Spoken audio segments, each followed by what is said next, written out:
Hi everyone, it's Sarah. I hope you're having a good week or you've had a good week, whatever time zone you're in. I wanted to do a quick video because I sent out a newsletter earlier today. I do a weekly e-blast, which is short tips, like a coach in your inbox, linking to some blogs and videos that I've written. And this is all about career confusion and how to know when you're kind of really entering that state of anxiety and uber stress, like too much stress in your career, and what you can do about it. So there's a couple of things. What was really amazing was that I sent this e-blast out this morning. It's just a very short weekly email. And already I've had a lot of responses from it.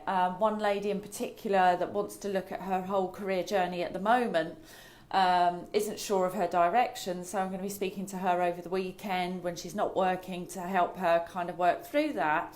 But also actually from somebody I know who I think it's amazing. He's actually quit his job because he realises he has been stressed for a long time and has come to the decision that his health and happiness is important. So he's reached that point of toleration where it's like time to be master of his own destiny, quit his job, and is moving to Spain to follow his passion and what he wants to do, which is amazing.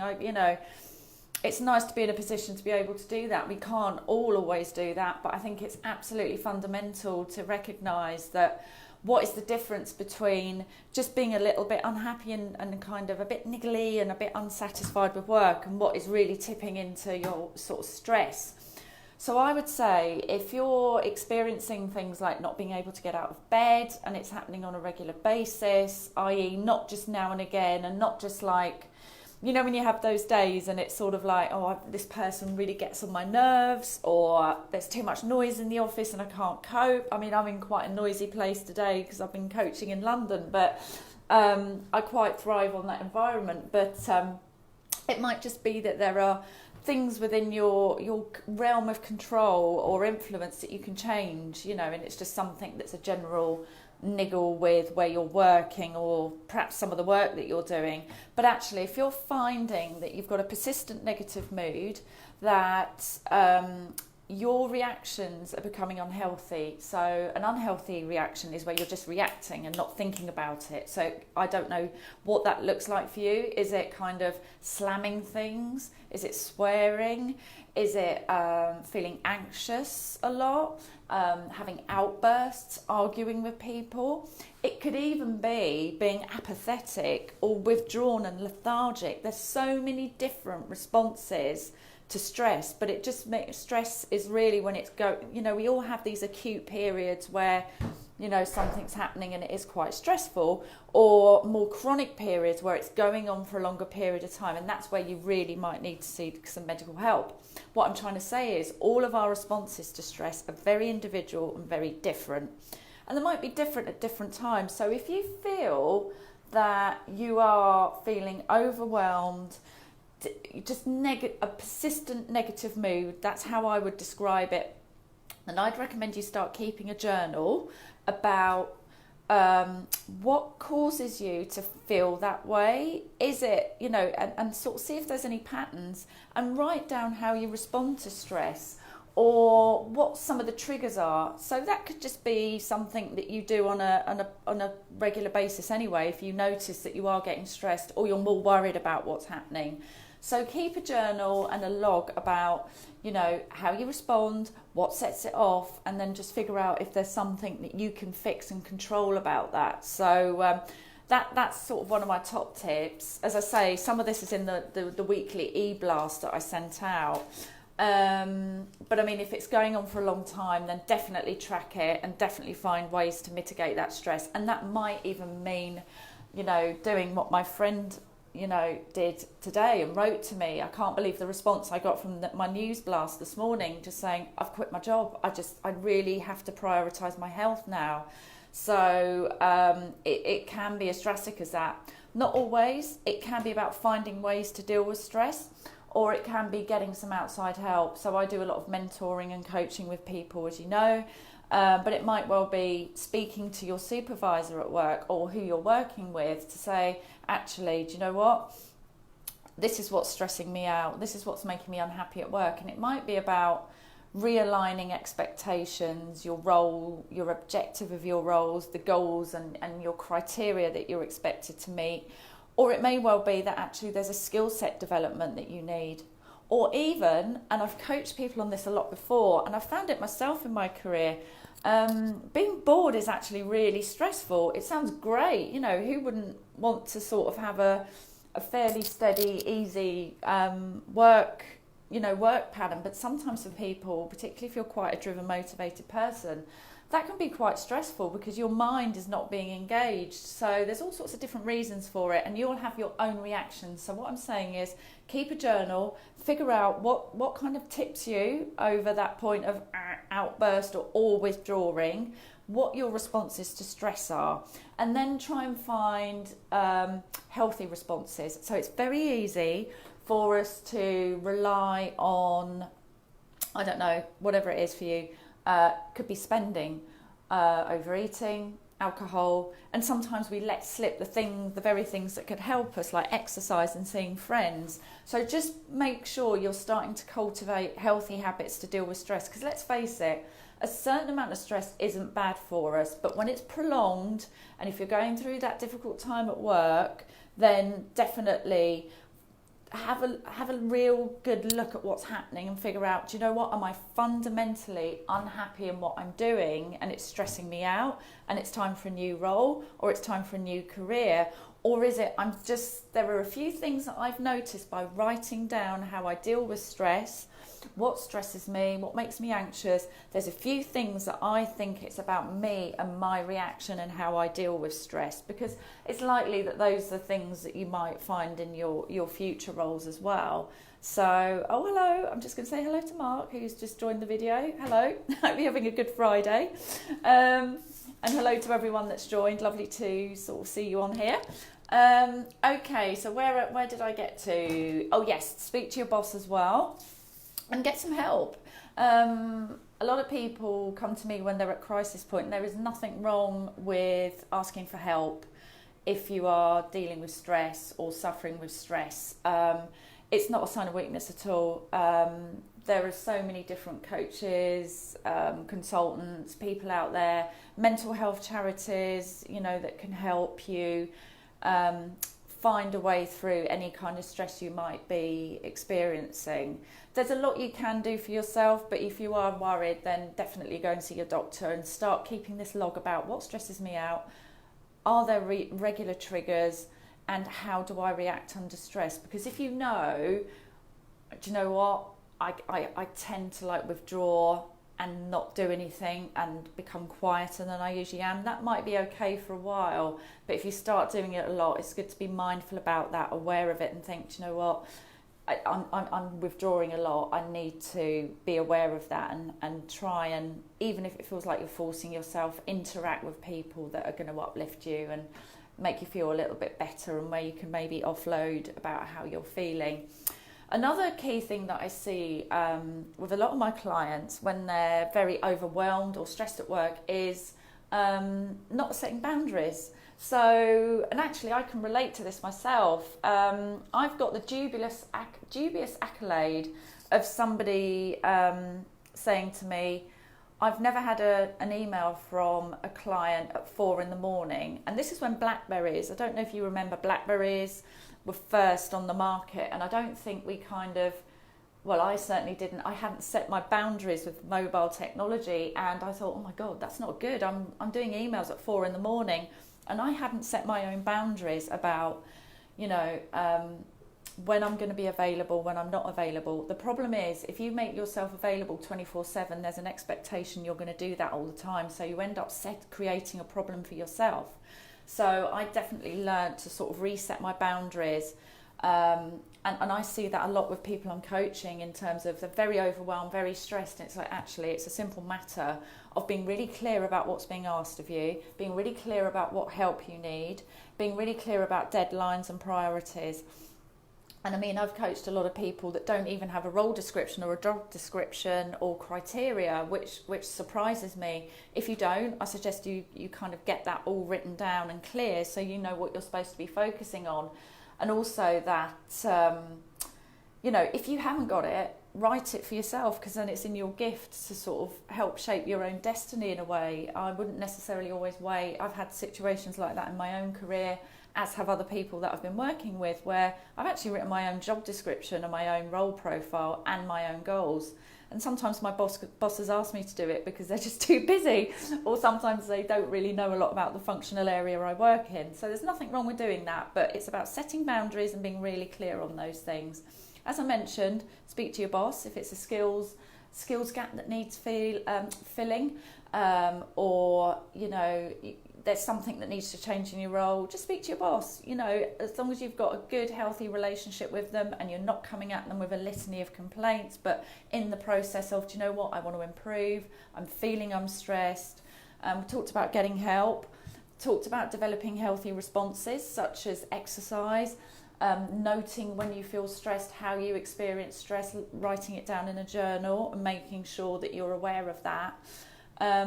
As I mentioned before, you've always got the option of walking away if it's too much. And I mean, as I mentioned before, my friend just saying, do you know what, my health and my happiness is paramount. I cannot go on like this.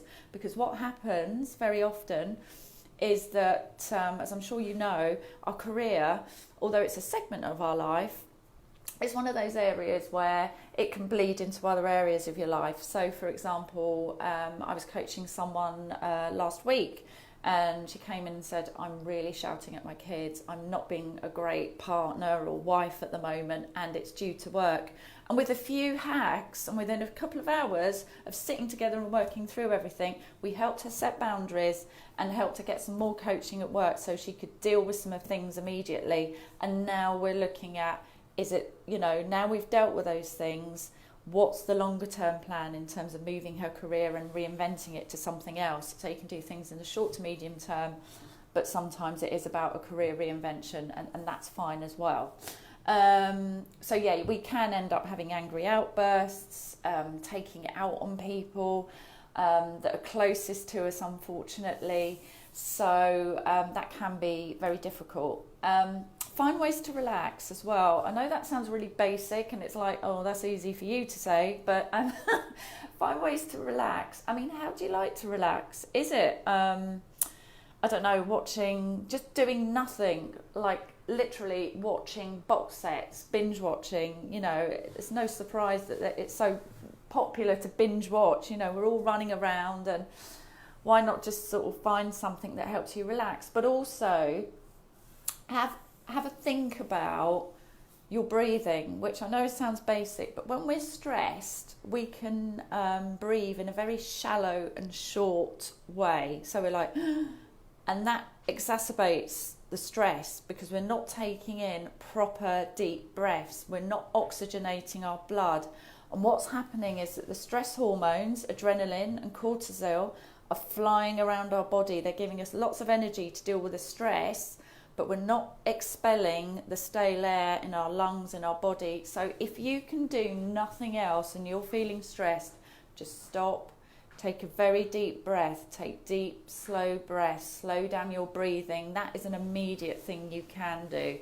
And just while I'm on that piece around cortisol and adrenaline, those are very, useful hormones. A certain amount of stress is good, but if we have a lot of that flying around our body and we're not oxygenating our blood, it leads to all sorts of different conditions, as I'm sure some of you know, such as, gastrointestinal complications, like IBS and things like that, high blood pressure, things like that. I know people that have taken up mindfulness and meditation, and it's actually helped to reduce some of those complications. So yes, if there is a medical issue, go and see your doctor, but just remember that kind of, if you can do nothing else, but just stop, breathe, try and reduce those stress hormones and allow that oxygenated blood to flow through your body. That is something that's going to help. Meditation. I get a lot of people that say to me, because it's very rare that I don't have a session with a client where I don't recommend mindfulness or meditation.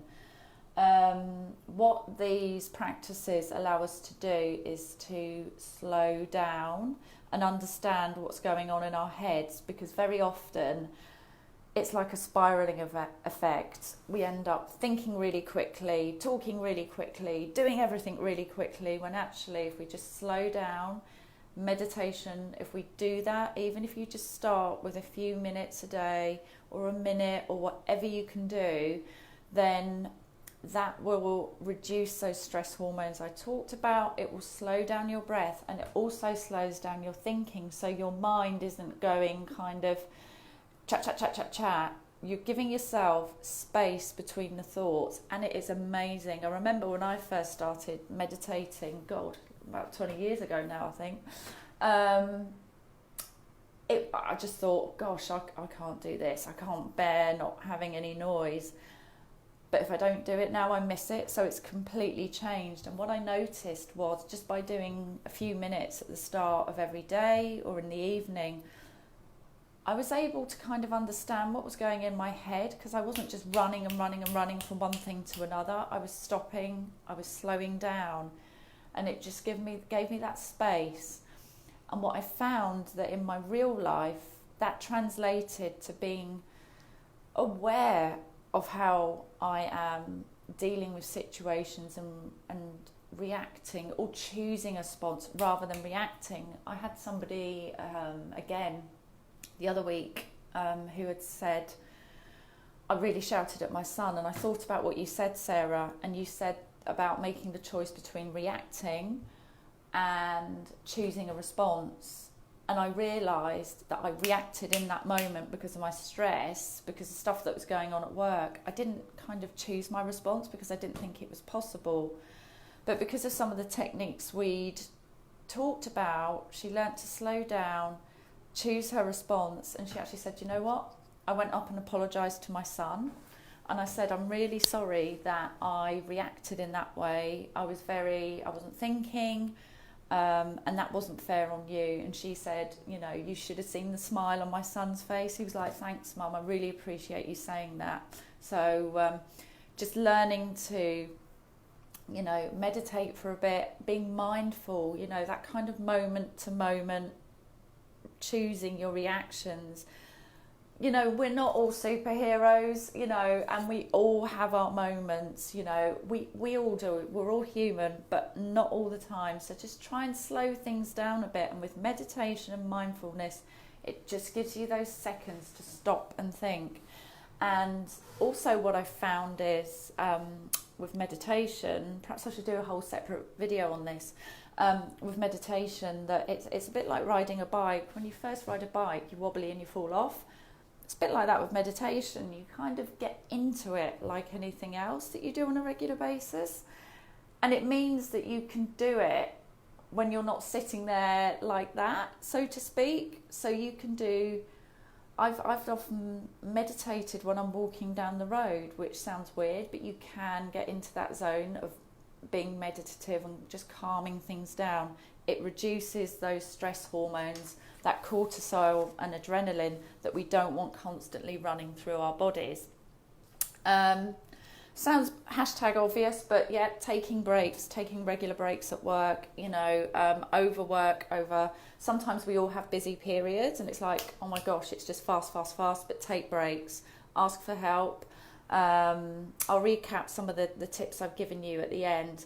But a couple of exercises I can give you. Number one, I've talked about the writing down what makes you stressed. And actually, although this is about career and work, it can go for anything. It could be about your husband or your wife. Anyway, so write down what stresses you out, how you react to stress, what are the triggers, and whether that's something that's happening over an extended period of time, which is more worrying, or whether it's just a kind of a small tweak to how you approach your work. So that was one thing, writing down, keeping like a stress journal, if you like.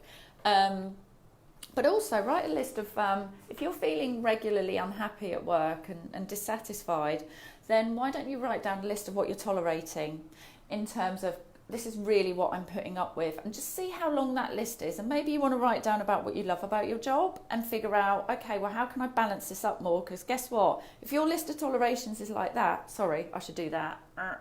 And and what you love is like that, then there's clearly an imbalance there. So what can you do to address the stuff that you're really uber tolerating and it's really, really not making you happy? And I'm going to ask a question. So again, I was coaching someone this week and she nearly fell off her chair when I asked her this. I said, okay then, because she was telling herself, and this is more about if you are not just having a kind of small episode of stress because of something you're working with at the moment, but this is more about like if it's regular stress that's going on for a long period of time.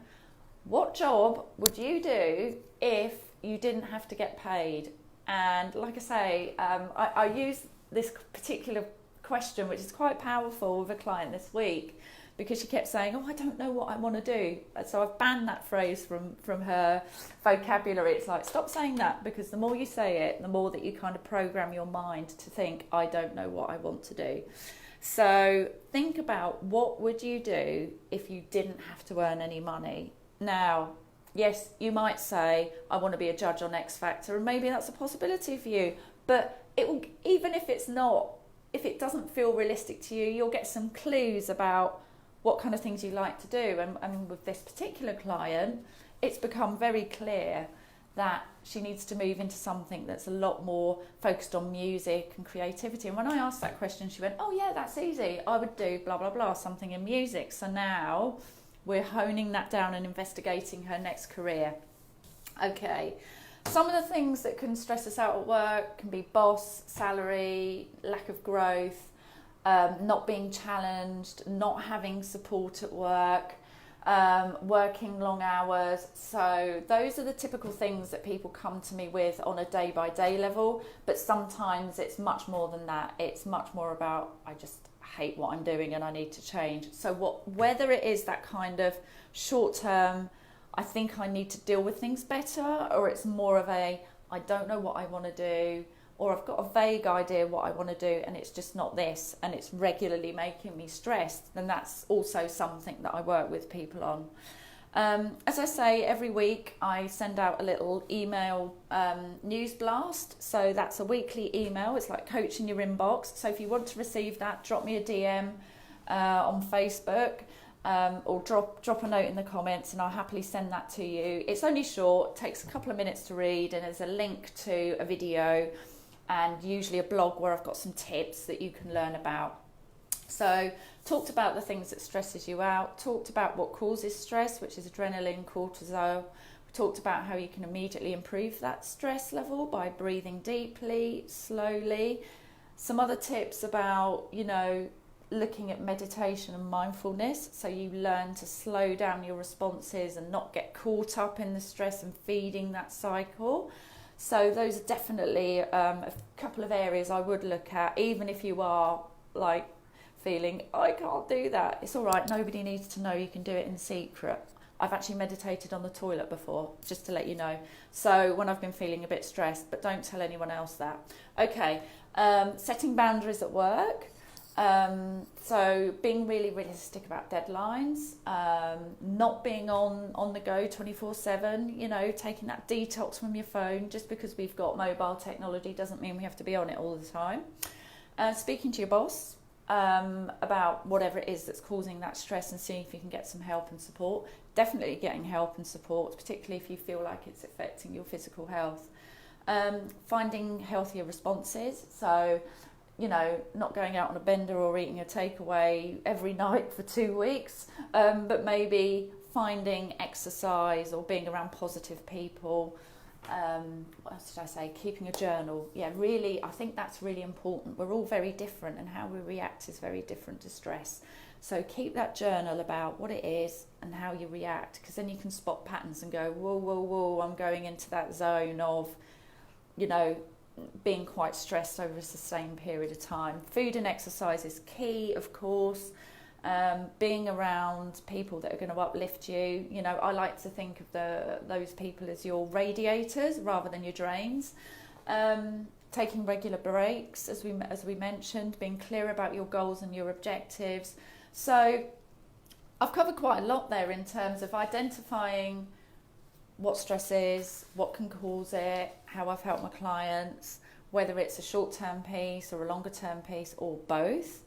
Some tips to help you reduce stress. And yeah, I just want to say thanks to the responses I've had to my newsletter. I just love hearing stories from my clients and people that I know about how they're becoming the pilot, not the passenger in their own career or life. Oh yeah, I also covered how stress can manifest itself. So those are all sort of in the early part of the video. So have a look at that. But anyway, given it's Friday, I hope you're all switching off your laptops soon and going to have an amazing weekend. But I hope you've enjoyed this. It's just something that comes up an awful lot with people that I'm coaching. And it's about us understanding what we can control and what we can manage and where we might need a bit of outside help. And actually where we're doing things to ourselves in a way and feeding the problem. But if nothing else, if you find yourself getting a bit wobbly and stressed, just stop what you're doing and take a deep breath, get that oxygen-rich blood into your body, get rid of that stale air because that's going to help.